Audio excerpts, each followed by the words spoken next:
தானியேல் தீர்க்க தரிசன புஸ்தகம் 3வது அதிகாரம் 25வது வசனத்தை. அதற்கு அவன் இதோ 4 பேர் விடுதலையாய் அக்கினியின் நடுவிலே உலாவுகிறதை காண்கிறேன். 4 பேர் அக்கினியின் நடுவிலே விடுதலையாய் உலாவுகிறதை பார்க்கிறேன். அவர்களுக்கு ஒரு சேதமும் இல்லை. 4ஆம் ஆளின் சாயல் தேவபுத்திரனுக்கு ஒப்பாய் இருக்கிறது என்றான். தேவபுத்திரருக்கு ஒப்பாய் இருக்கிறது என்றான். அல்லேலூயா சொல்லுவோமா? விடுதலையாய் உலாவ முடியாத இடத்திலே விடுதலையாய் உலாவுகிறார்கள். சேதம் இல்லாமல் இருக்க முடியாத இடத்துல, அக்கினிக்குள்ள சேதம் இல்லாமல் இருக்க முடியாது. கண்டிப்பா முடி, வஸ்திரம், சரீரத்தில் இருக்கிற தோல்கள் இதெல்லாம் சேதம் அடைஞ்சுதான் ஆகும். ஆனாலும் அக்கினிக்குள்ள சேதம் இல்லாமல் இருக்கிறதை நேபுகாத் நேச்சார் பார்க்கிறான். ஒன்றை புரிந்து கொள்ளுங்க, நான் சொல்றத நல்லா நிமிர்ந்து பார்த்து கவனிங்க. உங்களிடத்துல தான் கர்த்தர் பேசுறாரு. ஆண்டவரால கூடாத காரியம் ஒன்றுமில்லை பிரதர். உன்னை காப்பாற்ற முடியாத இடத்துல ஆண்டவர் காப்பாற்றுவார். நீ உயர முடியாத இடத்துல ஆண்டவர் உன்னை உயர்த்துவார். நீ வளர முடியாத இடத்துல ஆண்டவர் உன்னை வளர்ப்பார். நீ சேதமில்லாமல் இருக்க முடியாத, விடுதலையோடு இருக்க முடியாத இடத்துல உன்னை விடுதலையாகவும் நடத்துவார். ஏன்னா அவருடைய வல்லமை அப்படிப்பட்ட வல்லமை. கரங்களை தட்டி ஆண்டவருக்கு நன்றி சொல்லுவீங்களா? அல்லேலூயா, அல்லேலூயா. நோவா காலத்தில் எல்லா ஜீவராசிகளும் அழிஞ்சு போச்சு. அதில் உயிரோடு வாழ்வதற்கு எந்த வாய்ப்புமே இல்லை. நாசியிலே சுவாசமுள்ள மனிதர்கள், மிருக ஜீவன்கள், அப்படிப்பட்ட ஒரு பெருவெள்ளம். ஆனால் அந்த காலகட்டத்திலேயே மனுஷன் உயிர் பிழைக்க முடியாத இடத்துல ஆண்டவர் நோவாவையும் அவனுடைய மனைவி பிள்ளைகளையும் ஆண்டவர் பிழைக்க வைத்தார். பிழைக்க முடியாத இடத்துல நம்மளை பிழைக்க வைக்கக்கூடிய வல்லமையுடைய தேவன் நம்முடைய தேவன். அல்லேலூயா, அல்லேலூயா. யோசேப்பு எகிப்து தேசத்தில் அடிமையாக கொண்டு போகப்பட்டான். யோசேப்பு எகிப்து தேசத்துக்கு அடிமையாக கொண்டு போகப்பட்டான். ஒரு அந்நிய தேசத்தில் ஒரு அடிமை அதிகாரியாக மாற முடியாது. ஆனால் அப்படிப்பட்ட அடிமைத்தன தேசத்தில் உயர முடியாத இடத்துல கர்த்தர் யோசேப்பை அதிகாரியாக்கி உயர்த்தி காண்பித்தார். அல்லேலூயா சொல்லுவோமா? எகிப்தின் அரண்மனையில் மோசையை வளர்த்து காண்பித்தார் கர்த்தர். அவன் சட்டம் போட்டான், எபிரேயர்களுக்கு பிறக்கிற, இஸ்ரவேல் புத்திரர்களுக்கு பிறக்கிற ஆண் குழந்தையெல்லாம் நதியில் தூக்கி போடப்படும் என்று சொல்லி சட்டம் இயற்றினவன் அரண்மனையிலேயே சகல ஞானங்களையும் கற்று தேரும்படியாக கர்த்தர் மோசையை பார்வோனுடைய குமாரத்தின் மகன் என்று சொல்லும்படியாக கர்த்தர் வளர்த்து ஆளாக்கினான். நீங்களும் நானும் ஆராதிக்கிற தெய்வம் எங்கே முடியாதோ அங்கே முடிய வைக்கிற தேவன்.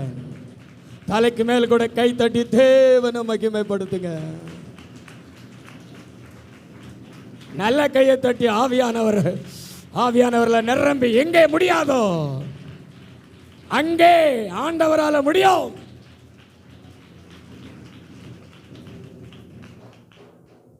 மரியாள் கூட கேட்டால் தேவதூதனிடத்துல. சகோதரர்களே, நான் சொல்றதை கவனிங்க. மரியாள் கூட கேட்டா, நான் புருஷனை அறியேன், இது எப்படி ஆகும் என்று. பரிசுத்த ஆவியானவர் ஒரு இடத்துல வருவார். ஒரு இடத்துல பிறக்கும் பரிசுத்தம் உள்ளதுன்னு சொன்னார் தேவதூதன். அதே மாதிரி பரிசுத்த ஆவியினால கர்ப்பம் தரித்து இயேசுவை பெற்றெடுத்தார்கள். எங்கே இது முடியுமோ, எங்கே முடியும் என்று கேட்கிற இடங்கள்ல கர்த்தர் முடிய வைக்கிற தேவன். அக்கினிக்குள்ளே விடுதலையா உலாவ முடியாது. அக்கினிக்குள்ளே சேதமில்லாமல் இருக்க முடியாது. ஆனால் கர்த்தர் அப்படிப்பட்ட அக்கினிக்குள்ளே நம்மளை விடுதலையாய், நம்மளை சேதமில்லாமல் உலாவ வைக்க முடியும். இந்த பூமி நமக்கு எதிரானது தான். தேவனுடைய பிள்ளைகளுக்கு நம்மளை சுற்றிலும் அக்கினிகள் தான். நம்மளை எப்பொழுது அழிப்போம், எப்பொழுது விழுங்குவோம் அப்படின்னு தான் ஆட்கள் காத்திருக்கிறாங்க.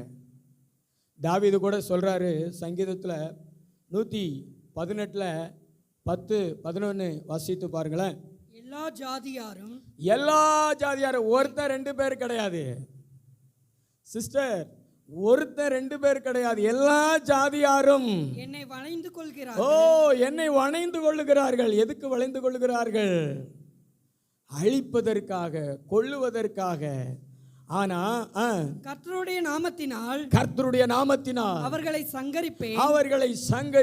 என்னை சுற்றிலும் வளைந்து கொள்ளுகிறார்கள். கர்த்தருடைய நாமத்தினால் அவர்களை சங்கரிப்பேன். கர்த்தர் சொல்லுகிறாரு, நம்மளை ஆண்டவர் அக்கினிக்குள்ளேயே நம்மளை சேதமில்லாமல் நடத்துவதற்கு அவர் வல்லவராக இருக்கிறாரு. நம்மளை விடுதலையாய் நடத்துவதற்கு அவர் வல்லவராக இருக்கிறாரு. சேதம் வரக்கூடிய இடத்துல கூட, விடுதலையாய் உலாவ முடியாத இடத்துல கூட நம்முடைய தேவன் நம்மளை விடுதலையாய், நம்மளை பாதுகாப்பா ஆண்டவர் வழி நடத்த வல்லவராக இருக்கிறாரு. எத்தனை பேர் நம்புறீங்க? நல்ல கைத்தட்டி ஆண்டவருக்கு நன்றி சொல்லுங்க. உங்களை தான் சொல்றேன் சிஸ்டர், கொஞ்சம் நல்ல கைத்தட்டி, தலைக்கு மேல கூட கைத்தட்டி, இயேசுவே நீர் எங்களை எப்படி நடத்துவீரப்பா, நீர் எங்களை எப்படி நடத்துவீரப்பா, எங்களை சேதம் இல்லாமல் நடத்துவீர். இந்த உலகம் நம்மளை கட்டுகிற உலகம். இந்த விடுதலை உள்ள இடங்கள்ல கூட நம்மளை கட்டுகளோடு இருக்கணும்னு தான் அதுக்கு விருப்பம். பாவத்தில், வியாதியில், மரணத்தில், கடனில், கஷ்டத்தில் நம்ம கட்டப்படணும்னு தான் இந்த உலகத்துக்கு விருப்பம். அதே மாதிரி நம்ம சேதத்தோடு தான் காணப்படணும். சரீரத்தில் ஏதாவது ஒரு சேதத்தை அனுபவித்து கஷ்டப்படணும், பொருளாதாரத்தில் சேதத்தை அனுபவித்து கஷ்டப்படணும். அதுதான் இந்த உலகத்து மக்களுடைய விருப்பம். ஆனால் ஆண்டவர் நம்ம கூட இருந்தார்னு வச்சுங்களேன், நமக்கு அக்கினி கூட அது ஒன்றும் இல்லாமல் போயிடும். நம்மளை விடுதலையாய் வாழ வைக்க முடியும், நம்மளை சேதமில்லாமல் வாழ வைக்க முடியும். இந்த நேபுகாத்நேச்சார் ராஜா இந்த 3 வாலிபர்களையும் கட்டுகளோடு தூக்கி போட்டான். ஆனால் அங்கே விடுதலையோடு உலாவினார்கள். நம்முடைய ஆண்டவர் நம்ம கூட இருந்தாலே போதும், கட்டுகள் கலண்டு விழுந்துரும். அக்னிக்குள்ள கட்டுகளோடு தூக்கி போடப்பட்டார்கள். ஆண்டவர் வந்து அவங்க கூட நின்னார், கட்டுகள் கலண்டு போச்சு. அதே போல அக்கினிக்குள்ளே கிடந்தாங்க, ஆண்டவர் வந்து நின்னாரு, அக்கினி பலனை இழந்து போச்சு, அதனுடைய எரிக்கிற தன்மை இல்லாமல் போச்சு. அக்கினிக்கு ஒரு தன்மை இருக்கும், தண்ணீருக்கு ஒரு தன்மை இருக்கும், ஒவ்வொரு பொருட்களுக்குமே ஒரு தன்மை இருக்கும், உப்புக்கு ஒரு தன்மை இருக்கும். அது மாதிரி அக்கினிக்கு இருக்கக்கூடிய தன்மை எரிக்கிற தன்மை. அக்கினியை நம்ம தொட முடியாது, அக்கினி நம்ம மேலே பட்டாலும் எரிக்கும். ஆனால் ஆண்டவர் அந்த அக்கினியினுடைய தன்மையவே இல்லாமல் மாற்றிட்டாரு. ஹல்லேலூயா. இந்த உலகத்தில் நம்மளை மாதிரி யாரும் பாட்டு பாட மாட்டாங்க, நம்ம பாடுற பாட்டு மாதிரி யாரும் பாட்டு பாட மாட்டாங்க. நம்ம எப்படி பாட்டு பாடுறோம்? அக்கினியில் நடந்து வந்தோ, சேதம் ஒன்றும் இல்லையப்பா, தண்ணீரை கடந்து வந்தோ, மூழ்கி போகவில்லையப்பா, உங்க கிருபை எங்களை விட்டு இமை பொழுதும் விலகலப்பா, உங்க கிருபை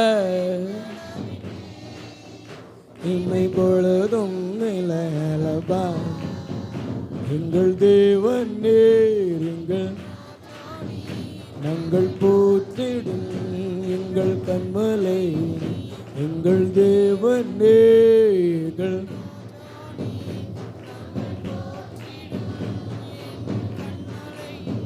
ஆமென்.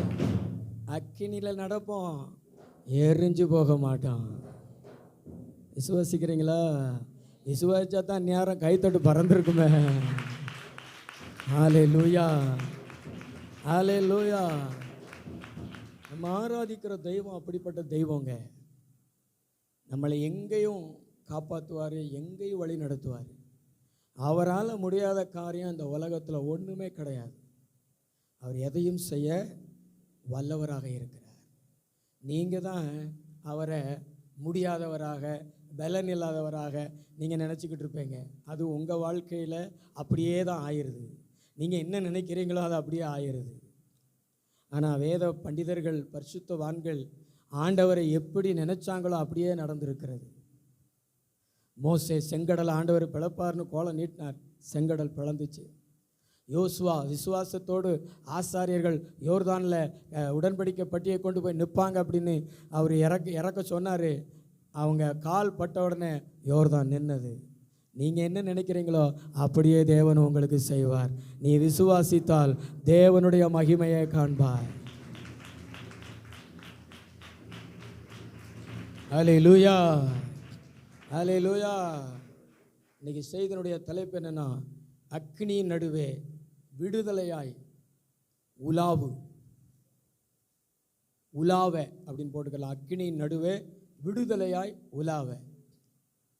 இந்த வேதனைகள் நிறைந்த, பாடுகள் நிறைந்த, கட்டுகள் நிறைந்த இந்த உலகத்தில் நம்ம எப்படி விடுதலையாக உலாவலாம்? ஒரு 3 காரியம் உங்களுடைய வாழ்க்கையில் இருந்துச்சுன்னா நீங்கள் அக்கினிக்கு நடுவில் கூட விடுதலையாக இருப்பீங்க. அக்கினிக்கு நடுவில் கூட சேதம் இல்லாமல் இருப்பீங்க. இந்த சாத்ராக், மேசாக், ஆபேத்நேகோ இந்த 3 வாலிபர்கள் அப்படி இருந்தாங்களே. வாசிப்பீங்களா? தானியேல் தீர்க்கதரிசன புஸ்தகம் 3வது அதிகாரம் 13வது வசனம். அப்பொழுது நேபுகாத்நேச்சார் உக்கிர கோபம் கொண்டு சாத்ராக்கையும் மேஷாக்கையும் ஆபேத்நேகோவையும் அழைத்துக் கொண்டு வரும்படி கட்டளையிட்டான். 3:12 வாசிங்க சிஸ்டர். பாபிலோன் மாகாணத்தின் காரியங்களை விசாரிக்கும்படி நீர் ஏற்படுத்தின சாத்ராக், மேசாக், ஆபேத்நேகோ என்னும் யூதரான மனுஷர் இருக்கிறார்களே, அவர்கள் ராஜாவாகிய உம்மை மதிக்கவில்லை. அவர்கள் உம்முடைய தேவர்களுக்கு ஆராதனை செய்யாமலும் நீர் நிறுத்தின பொற்சலையை பணிந்து கொள்ளாமலும் இருக்கிறார்கள் என்றான். யூதரான மனுஷர் இருக்கிறார்களே. நேபுகாத்நேச்சார் ராஜாவினிடத்தில் ரிப்போர்ட் போகிறது. சாத்ராக், மேசாக், ஆபேத்நேகோ என்பவர்கள் யூதரான மனுஷர்கள் நீர் நிறுத்தின பொற்சலையை வழிபடவில்லை என்று. இந்த சாத்ராக், மேஷாக், ஆபேத்நேகோ என்பவர்கள் ஏன் அந்த பொற்சலையை வழிபடலை? அவங்களை குறித்து ராஜாவினிடத்தில் அறிவிக்கப்பட்ட செய்தி என்னன்னா, யூதரான மனுஷர்கள். அவங்க இருந்தது பாபிலோன் தேசம். ஆனால் பாபிலோன் தேசத்துக்கு போயிருந்தாலும் இவங்க எப்படித்தான் வாழ்ந்தாங்கன்னா யூதரான மனுஷர்களாக வாழ்ந்தார்கள். நான் சொல்கிறேங்க, நீங்கள் யூதரான மனுஷர்களாக இருந்தீங்கன்னா, யூதரான மனுஷன்னா கர்த்தரை துதிக்கிறவன், கர்த்தரை ஆராதிக்கிறவன், கர்த்தருடைய பிள்ளை, கர்த்தரால் பிரித்தெடுக்கப்பட்டவன், கர்த்தருக்கு உரியவன் அப்படிங்கிற அர்த்தம். நீங்கள் எந்த இடத்துலையும் எந்த சூழ்நிலையிலையும் நீங்கள் யூத மனுஷராக இருந்தீங்கன்னா நிச்சயமாக சொல்கிறேன், ஆண்டவர் உங்களை விடுதலையாக நடத்துவார், சேதமில்லாமல் நடத்துவார். ஹல்லேலூயா. யூதரான மனுஷராக இருக்கணும். பக்கத்தில் உள்ளவங்களை பார்த்து சொல்லுங்களேன், நீங்கள் எப்படிப்பட்ட மனுஷராக இருக்கணும்? யூதரான மனுஷராக இருக்கணும்.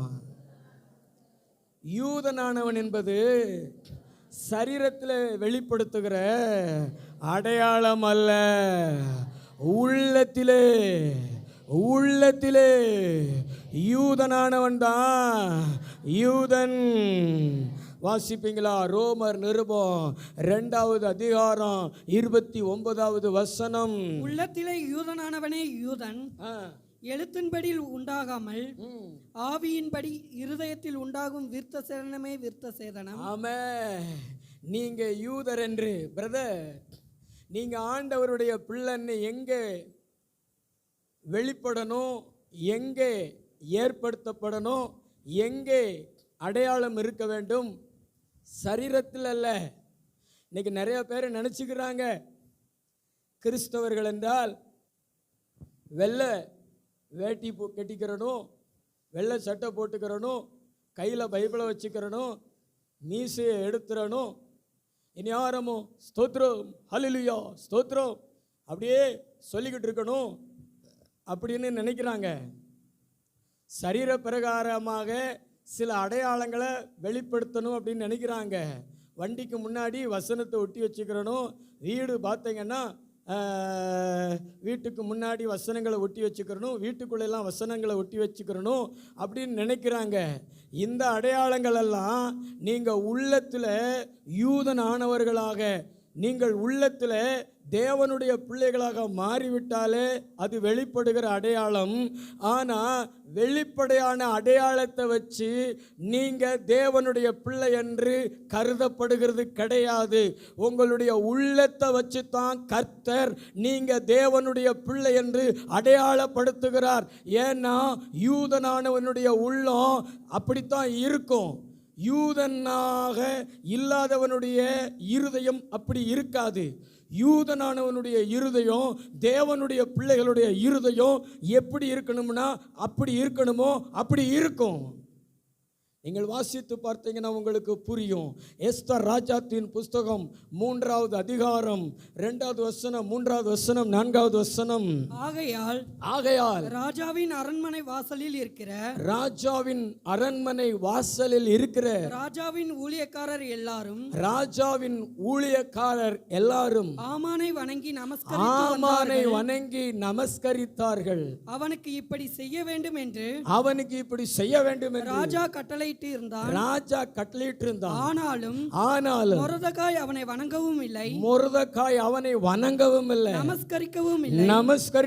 அப்பொழுது ராஜாவின் அரண்மனை வாசலில் இருக்கிற ராஜாவின் ஊழியக்காரர் மொர்தெகாயை பார்த்து நீ ராஜாவின் கட்டளையை மீறுகிறது என்ன என்று கேட்டார்கள். இப்படி அவர்கள் நாளுக்கு நாள் அவனுடனே சொல்லியும் அவன் தங்களுக்கு செவி கொடாத போது தான் யூதன் என்று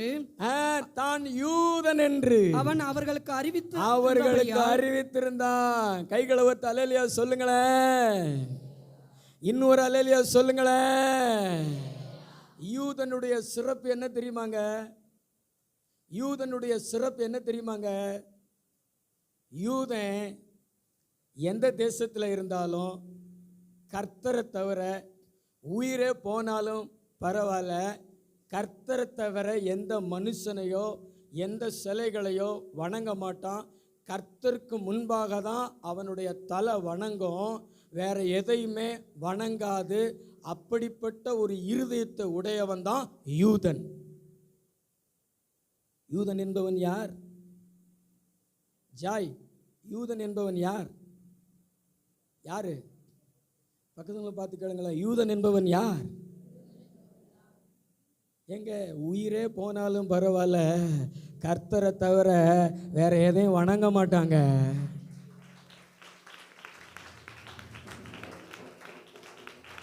அதாவது அவனுடைய உள்ளம் யூதனுடைய உள்ளமா இருந்துச்சுன்னா, நிமிர்ந்து பாருங்களேன், அவனுடைய உள்ளம் யூதனுடைய உள்ளமா இருந்துச்சுன்னு வச்சுங்களேன், எந்த மனுஷனையும் சாஸ்தாங்கமாக வணங்க மாட்டான், எந்த ஜாதி தலைவரையும் அரசியல் கட்சி தலைவரையும் வணங்க மாட்டான், அரசியல் கட்சி தலைவர்களை வாழ்கலாம் சொல்ல மாட்டான், அரசியல் கட்சி தலைவர்களுக்கு பின்னாடி போக மாட்டான்.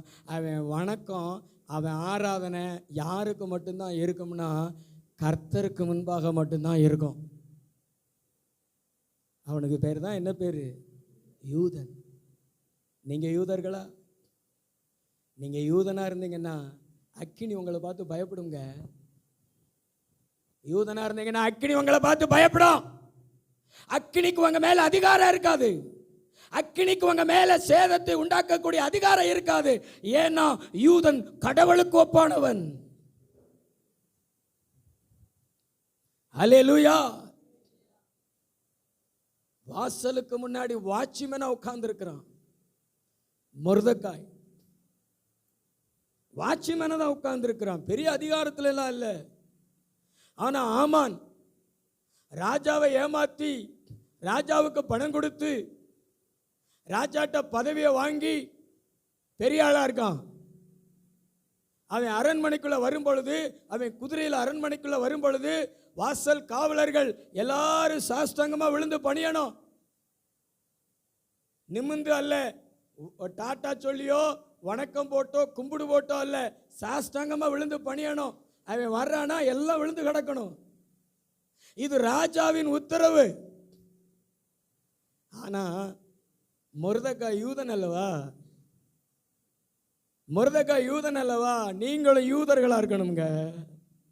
நீங்க வேலை செய்கிற இடத்துல, உங்க உறவினர்கள் மத்தியில், நீங்க வாழ்கிற ஊர்ல, எல்லார் இடத்துலையும் நீங்க யூதன் என்று சொல்லணும். உங்களை பார்த்து அவங்க சொல்லணும், அவங்க கடவுளுடைய பிள்ளை, அவங்க ஆண்டவருடைய பிள்ளை. இதுக்கெல்லாம் வரமாட்டாங்க, இதெல்லாம் அவங்க நமஸ்கரிக்க மாட்டாங்க, அவங்க ஆண்டவருடைய பிள்ளைன்னு மற்றவங்க உங்களை குறித்து சொல்லணுமுங்க. அந்த அளவுக்கு நாம் மற்றவங்க மத்தியில் யூதனாக வாழணுமுங்க, யூதனாக வாழணுமுங்க, தேவனுடைய பிள்ளையாக வாழணுமுங்க, தேவனை மட்டும் ஆராதிக்கிறவங்களா வாழணுங்க. கைத்தட்டு வர மாட்டேங்குது பாருங்களேன். இன்னைக்கு அப்படிப்பட்ட ஜனங்களை சபைகளில் பார்க்க முடியல. கூழுக்கும் ஆசை, மீசைக்கும் ஆசை. ஞாயிற்றுக்கிழமை சர்ச்சுக்கு வந்தால் ஆண்டவர் இப்படி சொல்லிக்கிடுவாங்க, ஆண்டவரும் வேணும் எங்களுக்கு, மற்றதும் வேணும். அது யூதனுடைய அடையாளம் இல்லை. உன்னையெல்லாம் அக்கினிக்குள்ளே போடுறதுக்கு முன்னாடி அக்கினி சுருட்டிடும். இந்த சாத்ராக் மேசாக் ஆபேத்நேகோவை தூக்கிட்டு போனாங்கள்ல பலசாலிகள், இராணுவத்தில் பலசாலிகள், அவனுக்கு அக்கினிக்குள்ளே போட்டுட்டு திரும்பி வர்றதுக்குள்ளே சுருண்டு போயிட்டானுங்க. நீங்கள் யூதனாக இருந்தீங்கன்னா அக்கினி உங்களை பார்த்து பயப்படும். கட்டுகள் உங்களை கட்டி இருக்க முடியாது, கலண்டு கலண்டு விழும். எண்ணெயில் வலிக்கு விழுகிறது மாதிரி கலண்டு கலண்டு விழும். ஏன்னா உங்களை கட்டுறதுக்கு அதுக்கு அதிகாரம் கிடையாது. ஏன்னா நீ யூதன், உள்ளத்தில் யூதன். உன் உள்ளம் பார்த்தீங்கன்னா அது உண்மையானதாக இருக்கிறது, அது தேவனை மட்டும் ஆராதிக்கிறதா இருக்கிறது. தேவனை தவிர வேற எதையும் வழிபடாததாக, வேற எதையும் நமஸ்கரிக்காத ஒரு பரிசுத்தமுள்ள, ஒரு நேர்மையான, ஒரு உண்மையான இருதயமாக இருக்கிறது. அதனால உன்னை கட்டுகள் கட்ட முடியாது. அல்லேலூயா. இன்னைக்கு சாத்ராக் மேசாக் ஆபேத்நேகோக்கள் சபைக்கு தேவை. யூதரான வாலிபர்கள் என்று சொல்லுகிற அளவிற்கு அவங்களுடைய வாழ்க்கை இருந்தது. அந்நிய தேசமா இருந்தாலும் அவங்களுடைய ஆண்டவர் அவங்க விட்டு கொடுக்கல. அதனால ஆண்டவர் இவங்களை விட்டு கொடுக்கல. அக்கினிக்குள்ள தூக்கி போடுறாயா, அதுவும் 7 மடங்கு அக்கினிக்குள்ள தூக்கி போடுறாயா, போட்டு பாரு. என் பிள்ளைகளை நான் விட்டு கொடுக்க மாட்டேன். என்னை விட்டு கொடுக்காத என் பிள்ளைகளை நான் எப்படி விட்டு கொடுப்பேன்? ஹல்லேலூயா. நல்ல கையை தட்டி ஆண்டவருக்கு நன்றி சொல்லுங்க. யூதனாய் வாழுங்கள், உள்ளத்தில் யூதனாய் வாழுங்கள். அந்த யூதனுடைய இருதயத்தை பெற்றுக்கொள்ளுங்க. பிரதர், உங்களை பார்த்து தான் கர்த்தர் பேசுகிறார். குடும்ப தலைவர்கள், உங்களுடைய இருதயம் யூதனுடைய இருதயமாக மாறட்டும். நிச்சயமாக சொல்கிறேன், நீங்கள் உங்கள் குடும்பத்துக்கு, உங்கள் பிள்ளைகளுக்கு ஆசீர்வாதமாக மாறுவீங்க. ஏன்னா ஒரு குடும்ப தலைவர் தான் குடும்பத்தை சரியான வழியில் நடத்தி கொண்டு போகிறவர். நீங்கள் உறுதியாக இருந்தீங்கன்னு வச்சுங்களேன், உங்கள் குடும்பம் சரியான விதத்தில் வழி நடத்தப்படும். நீங்கள் 2 மனசு உள்ளவங்களா, அதாவது சர்ச்சுக்கும் வர்றது, விக்கிரக கோயில்களுக்கும் போகிறது, அரசியல் கட்சிகளுக்கும் பின்னாடியும் போகிறது. இப்போ எல்லாம் பார்த்தீங்கன்னா பஸ் ஸ்டாண்டில் அரசியல் கட்சி தலைவர் வரான்னா தெருவில் முதுன்னு ஜனம் போகுது. ஒரு நாள் ரோட்டில் என் மகளை கூப்பிட போகிறேன், ரோட்டில் ஆட்களாக நிற்காங்க, எல்லாம் நம்ம தெரிஞ்ச மக்களாக தான் இருக்காங்க. கொடியை பிடிச்சிக்கிட்டு இருக்காங்க, கொடியை பிடிச்சிக்கிட்டு இருக்காங்க. 200 கொடுக்காங்களா, 300 கொடுக்காங்களா? எவ்வளோ கொடுக்காங்க? ஜெனிப்பா எவ்வளோ கொடுக்குறாங்க சொல்லுங்கள். ஆமாம், அப்படியே நடந்து போகிறாங்க. நான் பார்க்குறேன் உலகத்தில் என்ன நடக்குது அப்படி சொல்லிட்டு. கைவத்த அல்லேலூயா சொல்லுங்களேன். அல்லேலூயா. நீங்கள் யூதனாக இருந்தீங்கன்னா எவன் கொடியும் பிடிக்க மாட்டேங்க, எவன் பின்னாடியும் போக மாட்டேங்க. எவன் 200 கொடுத்தானே, 500 எடுத்தானே, 5000 கொடுத்தானே, போங்கடா நீங்களும் உங்கள் தூட்டுகளும், நாங்கள் ஆராதிக்கிற தெய்வம் எங்களுக்கு தருவாருன்னு சொல்லுவீங்க. நல்ல கையை தட்டி ஆண்டவருக்கு நன்றி சொல்லுங்களேன். நல்ல 2 கையை தட்டி ஆண்டவருக்கு நன்றி சொல்லுங்களேன். யூதனுடைய இருதயம் அது அவனை விட மேலான கர்த்தரைத்தான் ஆராதிக்கும். அவனுக்கு சமமான இன்னொரு மனுஷனை வாழ்கள்லாம் ஆராதிக்காது, கொடி பிடிக்காது. அவனுக்கு கீழே இருக்கிற ஆட்களையும் ஆராதிக்காது, கொடி பிடிக்காது. சாத்தானையும் அது ஜெயெல்லாம் சொல்லாது. ஏன்னா அவனுக்குள்ளே இருக்கிறது யூதனுடைய இருதயம். ஆமென். அந்த இருதயத்தை பெற்றுக்கொள்ளுங்க சிஸ்டர். கட்டிகள் உங்களை கட்ட முடியாது. பேய் உங்களை பார்த்து தெரிச்சு ஓடுவான். பேய் உங்களை பார்த்து தெரிச்சு ஓடுவான். சேதம் உங்களுக்குள்ள வராது. கர்த்தர் உங்களை அற்புதமாக நடத்துவார், அதிசயமாக நடத்துவார். நீங்கள் சொல்லுவீங்க, எங்களை அதிசயமாய் நடத்தின கர்த்தரை நாங்கள் துதிக்கிறோம். என் ஜனம் ஒருபோதும் வெட்கப்பட்டு போவதில்லை. ஆமாம். எத்தனை பேர் அந்த யூதனுடைய இருதயத்தை பெற்றுக்கொள்ள போகிறீங்க? 2 கைகளை உயர்த்தி சத்தம் ஒரு அல்லேலூயா சொல்லுங்களேன். நல்ல கைவட்ட அல்லேலூயா சொல்லுங்களேன். அல்லேலூயா. நல்ல 2 கைகளை தட்டி ஆண்டவருக்கு நன்றி சொல்லுங்க. நல்ல கை தட்டி ஆண்டவருக்கு நன்றி சொல்லுங்க. 2வது தானியேல் தீர்க்க தரிசன புஸ்தகம் 3வது அதிகாரம் 17. நாங்கள் ஆராதிக்கிற எங்கள் தேவன் எங்களை தப்புவிக்க வல்லவராய் இருக்கிறார். நாங்கள் ஆராதிக்கிற எங்கள் தேவன் எங்களை தப்புவிக்க வல்லவராய் இருக்கிறார். அவர் எரிகிற அக்கினி ஜூலைக்கும் ராஜாவாகிய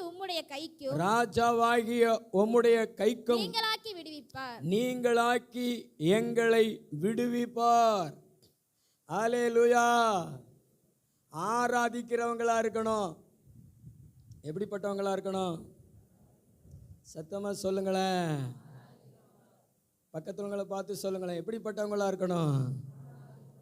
யாரை ஆராதிக்கிறவங்களா இருக்கணும்? சொல்லுங்களேன். யாரை ஆராதிக்கிறவங்களா இருக்கணும்? எத்தனை பேர் ஆராதிக்கிறவங்களா இருக்கிறீங்க? சர்ச்சுக்குள்ள வந்து கூட ஆராதிக்க முடியாத மக்களை பார்க்க முடிகிறது. பாட முடியலை, ஆராதிக்க முடியலை. ஆராதிக்கிற ஜனங்களை சபையில் பார்க்க முடியலை. மற்றதுக்கெல்லாம் துணிந்து நிற்கிற மக்கள், மற்றதுக்கெல்லாம் வீரமாக இருக்கிற மக்கள், ஆராதனைக்கு மாத்திரம் பயந்து நடுங்குகிறவர்களைத்தான் பார்க்க முடிகிறது. வாரத்தில் ஒரு நாள் ஞாயிற்றுக்கிழமை கூட அவங்களால சர்ச்சில் வந்து ஆண்டவரை ஆராதிக்க முடியலை. ஆவியானவர் உங்களை பார்த்து சொல்றாரு, நீங்க தேவனை ஆராதிக்க முடியாமல் இருக்கிறீர்கள் என்றால் நீங்கள் அடிமைத்தனத்தில் இருக்கிறீர்கள் என்று அடையாளம். நீங்க ஆண்டவரை ஆராதிப்பதற்கு ஆர்வம் இல்லாமல் இருக்கிறீங்க. அப்படியே வந்தாலும் வேண்டா வெறுப்பா வந்து உட்கார்ந்து இருக்கிறீங்க. உள்ள உட்கார்ந்து கூட உங்களால் பாட முடியலை, ஆராதிக்க முடியலை. அப்படின்னா நீங்கள் புரிந்து கொள்ளுங்கள், நீங்கள் அடிமைத்தனத்தில் இருக்கிறீர்கள். அடிமைத்தனம் கைகள்லையோ கால்கள்லையோ இருக்காது. பிசாசு இந்த அடிமைத்தனத்தை எங்க வைப்பான்னா ஆவில வைப்பான், உள்ளான மனுஷல்ல வைப்பான். இந்த அடிமைத்தனத்தின் ஆவியை பெற்றவனுக்கு ஆராதிக்கிறதுல போராட்டம் இருக்கும். அவனால் ஆராதிக்க முடியாது. ஆனால் ஆராதிக்கிறதுல அவனுக்கு வெற்றி இருக்குன்னு வச்சுங்களேன். அவன் ஆராதனைக்கு ஆர்வமாக இருக்கிறான், வாஞ்சியாக இருக்கிறான், தாகமாக இருக்கிறான், பாஞ்சுக்கிட்டு வாரான். அவனை யாரும் கண்ட்ரோல் பண்ணவே முடியலை, அவனை யாரும் கட்டுப்படுத்தவே முடியலை. அவன் கர்த்தரை ஆராதிக்கிறான்னா அவனுக்குள்ள அடிமைத்தனம் இல்லை. உங்க ஆவியில என்ன இருக்குன்னு அலசி பாருங்க.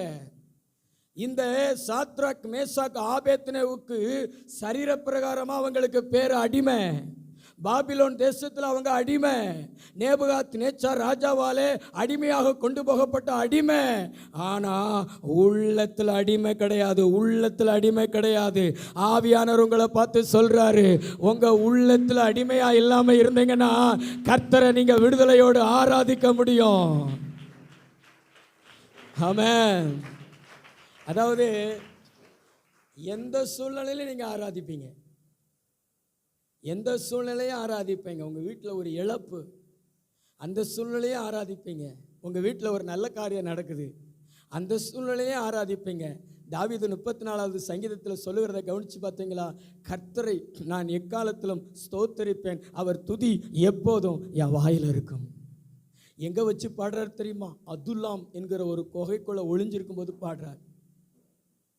அதாங்க ஆராதனையினுடைய ஆவி, அடிமைத்தனம் இல்லாத ஆராதனையின் ஆவி. ஆனா நீ ஆண்கள்லாம் பெரும்பான்மையான பேர் அந்த அடிமைத்தனத்தின் ஆவியை பெற்றிருக்கிறீங்க. நீங்கள்லாம் அதிகமாக பரிசுத்த ஆவியில் நிரம்பி ஜெபிக்கணும். இவங்களெல்லாம்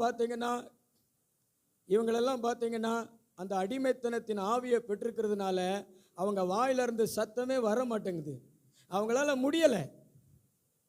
அதாவது ஒரு ஏனோதானன்னு படிக்க தெரியாதவனை, அதாவது படிப்புக்கும் தனக்கும் சம்பந்தமே இல்லாதவனை ஒரு பரீட்சை காலில் கொண்டு போய் விட்டா அவன் எப்படி பரீட்சை எழுதுவான்? அந்த மாதிரி தான் இன்னைக்கு இருக்கிற வாலிபர்களுடைய நிலை இருக்கிறது, இன்னைக்கு இருக்கிற சகோதரர்களுடைய நிலை இருக்கிறது. ஆராதிக்க முடியலை. இப்போ கூட இவங்க வந்திருக்கிறாங்க, யாருக்காக வந்திருக்கிறாங்க தெரியுமா? அவங்க உண்மையாக வந்திருக்கல, அம்மாவுக்காகவோ அப்பாவுக்காகவோ அல்லது வேறு யாராவது கேட்பாங்க, பாஸ்டர் கேட்பாங்க அப்படிங்கிறதுக்காக வந்திருக்கிறாங்க. இங்கே நிறைய பேர் பார்த்தீங்கன்னா ஆராதனையினுடைய ஆவியை பெறாமல் ஆவியில் அடிமைத்தனம் உள்ளவங்களாக இருக்கிறீங்க. அதனால தான் நிறைய பேருக்கு ஆராதிக்க முடியலை. நீங்கள்லாம் ஆராதனையை ஆவியானவர் மூலமாக ஆராதிக்கிற அந்த ஆராதனையை அனுபவிக்கிறவங்களா இருந்தீங்கன்னா, அடிமைத்தனத்தின் ஆவி இல்லாதவங்களா இருந்தீங்கன்னா உங்கள் ஆராதனை பரலோகமாக இருக்கும். ஆராதனை நடத்துகிற நாங்கள் போராட வேண்டியதில்லை. நான்லாம் எப்படி உணர்கிறேன் தெரியுமா? உண்மையை சொல்லுகிறேன். அவிசுவாசிகள் கூட்டத்தில் நின்று ஆராதனை நடத்துவாங்க பார்த்தீங்களா, அது மாதிரி தான் உணர்றேன். ஆராதனை நடத்துறதுக்கு நான் கஷ்டப்படுறேன். உங்களை நானும் ஒரு பக்கம் ஆராதிக்கணும், நானும் ஒரு பக்கம் ஆண்டவரை பாடணும், உங்களுக்கு பக்தி விருத்திக்கான வார்த்தைகளை சொல்லணும், இன்னொரு பக்கம் உங்களை ஆராதிக்க வைக்கணும். ஆனால் கண்களை திறந்து பார்க்கும் பொழுது பார்த்தா அவ்வளவு மனசு கஷ்டமாக இருக்கிறது. நான் சொல்கிறேங்க, அக்கினி உங்களை பார்த்து எப்படிங்க பயப்படும்? கட்டுகள் எப்படிங்க உங்களை கட்டாமல் போகும்?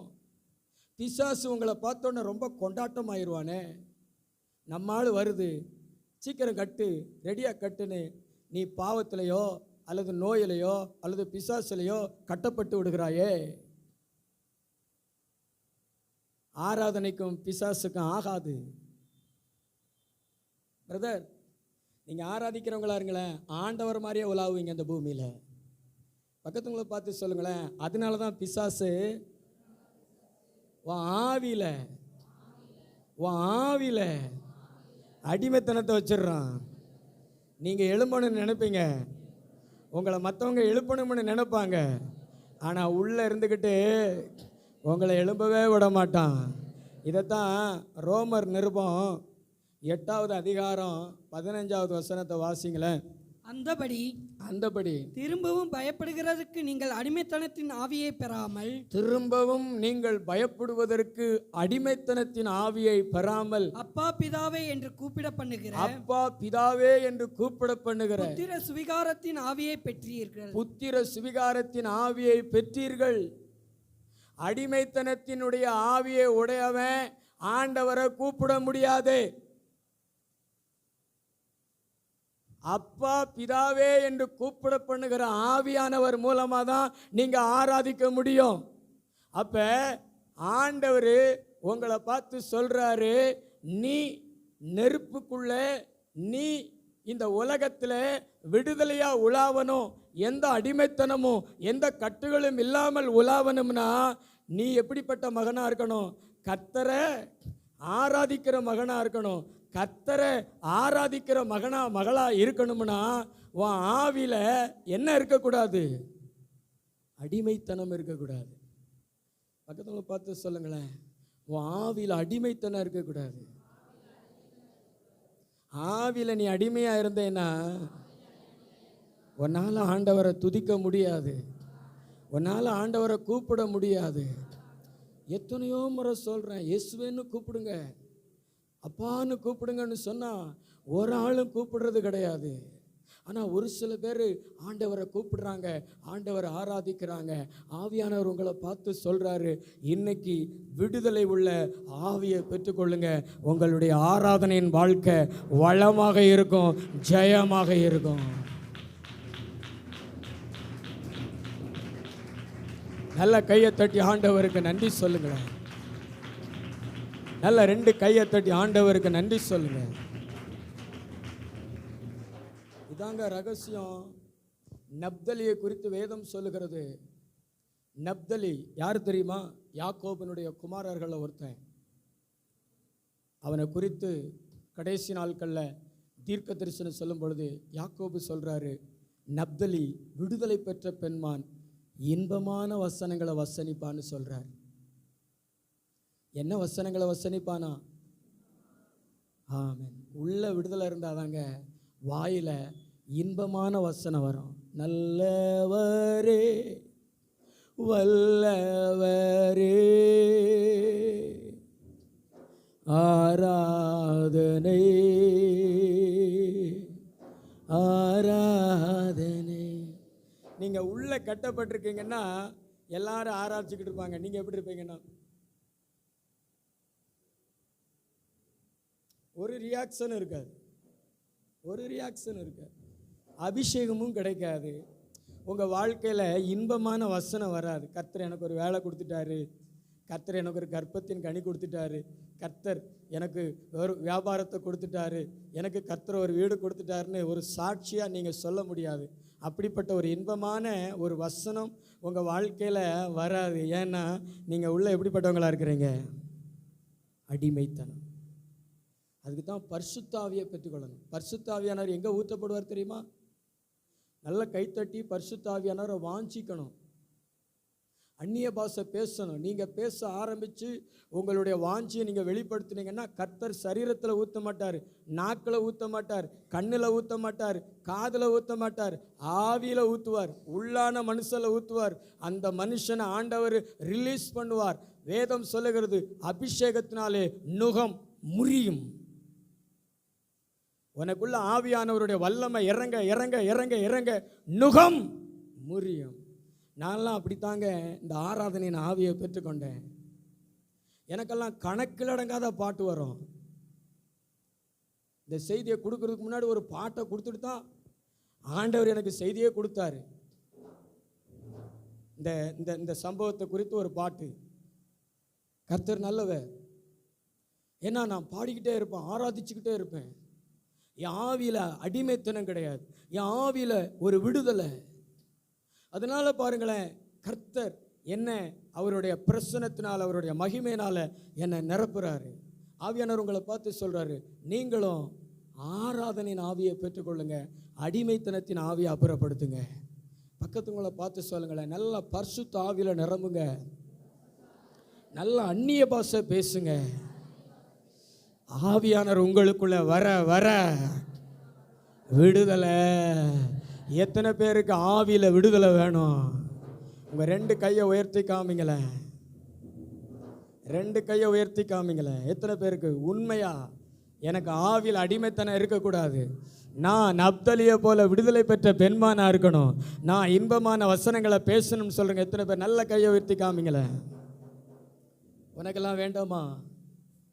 எத்தனை காலம்தான் இப்படியே உம்முன்னு இருக்க போகிறாய்? நல்ல கையை உயர்த்தி எனக்கு ஒரு விடுதலை நாவி இப்போ வருவார் பாருங்களேன். ஆண்டவர் உங்களுக்குள்ள இறங்குவார் பாருங்களேன். இப்பயாவது உனக்கு ஆவி வேணுமா? கொஞ்சமாவது கர்த்தரை விசுவாசி, கர்த்தரை நம்பு.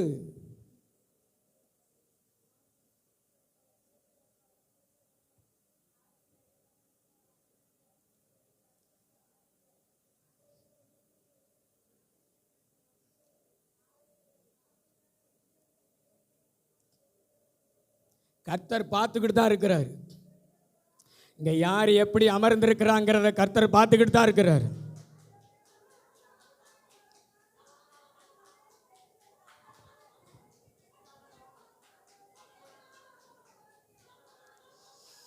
ஆண்டவர் அடிமைத்தனத்தின் சங்கிலிகளை அறுத்து கொண்டிருக்கிறார். அடிமைத்தனத்தின் சங்கிலிகள் அறுத்து கொண்டிருக்கிறார். அடிமைத்தனத்தின் சங்கிலிகள் அறுத்து கொண்டிருக்கிறார். அடிமைத்தனத்தின் சங்கிலிகள் அறுத்து கொண்டிருக்கிறார். அடிமைத்தனத்தின் சங்கிலிகள் அறுத்து கொண்டிருக்கிறார். அடிமைத்தனத்தின் சங்கிலிகள் அறுக்கப்பட்டு கொண்டிருக்கிறது.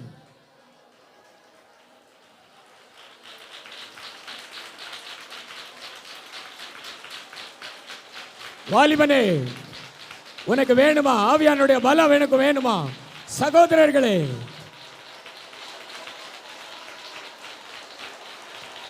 நல்ல கைத்தடி பெற்றுக்கோ. உன் மேல இறங்கிட்டார் ஆண்டவர். உன்னை தொட்டுட்டார் ஆண்டவர். Touch holy spirit. The name of Jesus. The name of Jesus. The name of Jesus. The name of Jesus.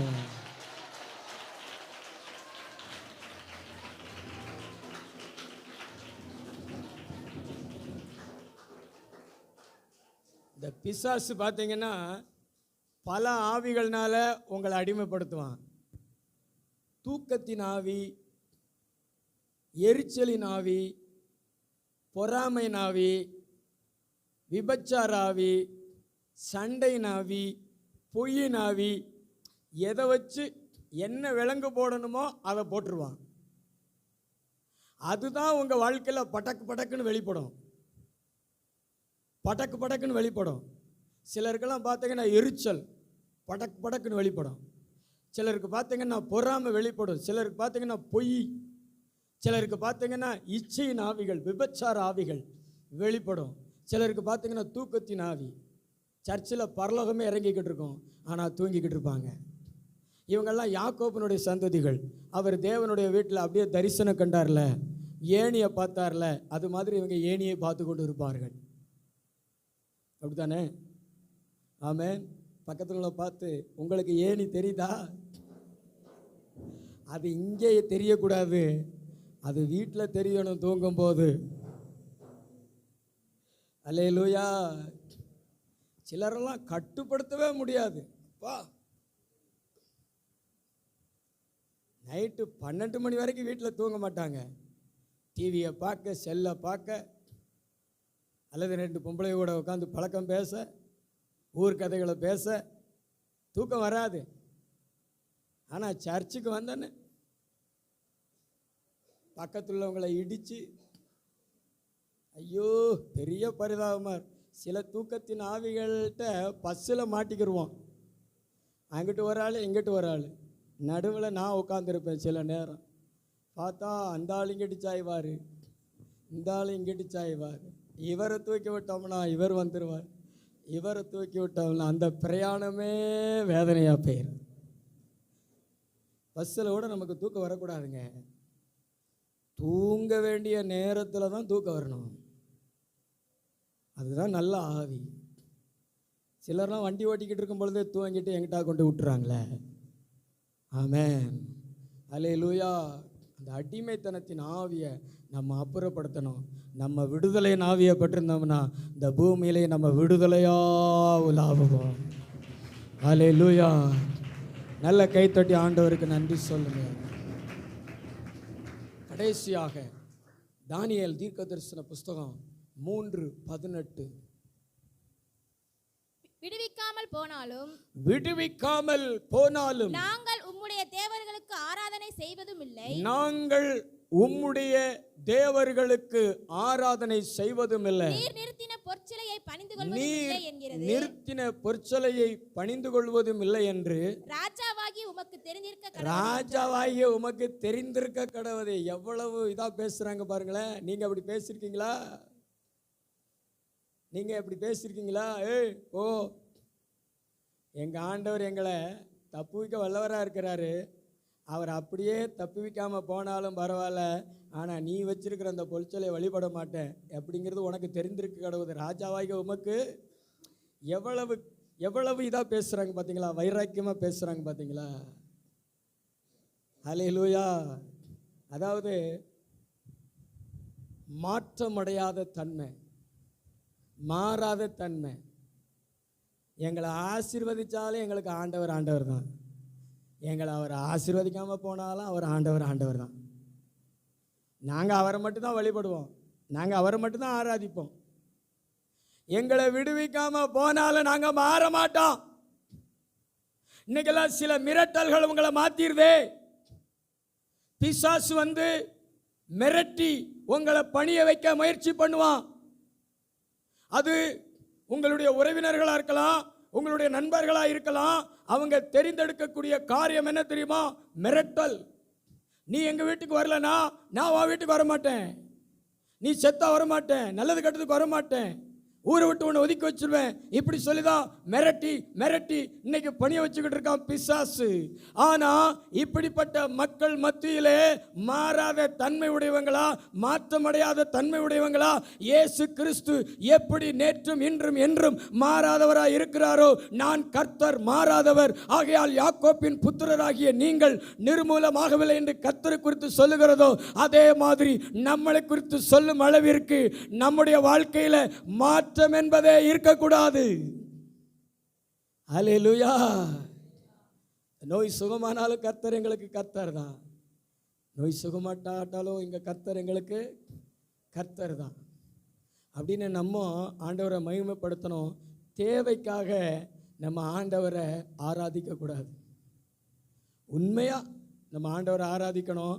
நம்மளை ஆண்டவர் விட்டு கொடுக்க மாட்டாருங்க. இவங்க சொல்றாங்க விடுவிக்காம போனாலும் பரவாயில்லன்னு, ஆனால் நம்ம ஆண்டவர் அப்படி விடுவிக்காமலாம் போக மாட்டார். ஏன்னா அவர் நம்மளை நேசிக்கிற தெய்வம், நம்ம விசுவாசத்தை கனம் பண்ணுற தெய்வம். அவரை மகிமைப்படுத்துகிற நம்மளை, அவருக்காக நிற்கிற நம்மளை அவர் ஒரு நாள் நம்மளை விட்டு கொடுக்க மாட்டார். எத்தனை பேர் ஆமேன்னு சொல்லுவீங்க? விட்டு கொடுக்கவே மாட்டார், விட்டு கொடுக்கவே மாட்டார். உங்கள் சந்ததியை விட்டு கொடுக்க மாட்டார். உங்கள் சந்ததி அப்பத்துக்காக இறந்து நிற்காது.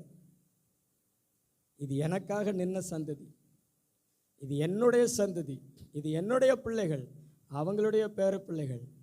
ஆசீர்வதிப்பேன், உயர்த்துவேன், ஊழியத்துக்கு தெரிந்து கொள்வேன்னு சொல்லிட்டு என்னைக்கும் நம்முடைய சந்ததி ஆண்டவருடைய சந்ததியாகவே இருந்து ஆண்டவராலே நடத்தப்படும். அல்லேலூயா, அல்லேலூயா, அல்லேலூயா. மாறக்கூடாது. யார் மாற மாட்டாங்க தெரியுமா? சரீரத்தை கொடுத்தவங்க, ஜீவனை கொடுத்தவங்க மாறவே மாட்டாங்க. இவங்க பார்த்தீங்கன்னா சரீரத்தையே கொடுத்துட்டாங்க. வாசித்து பாருங்களேன், அதை மட்டும் வாசிங்களேன். தானியேல் 3:28.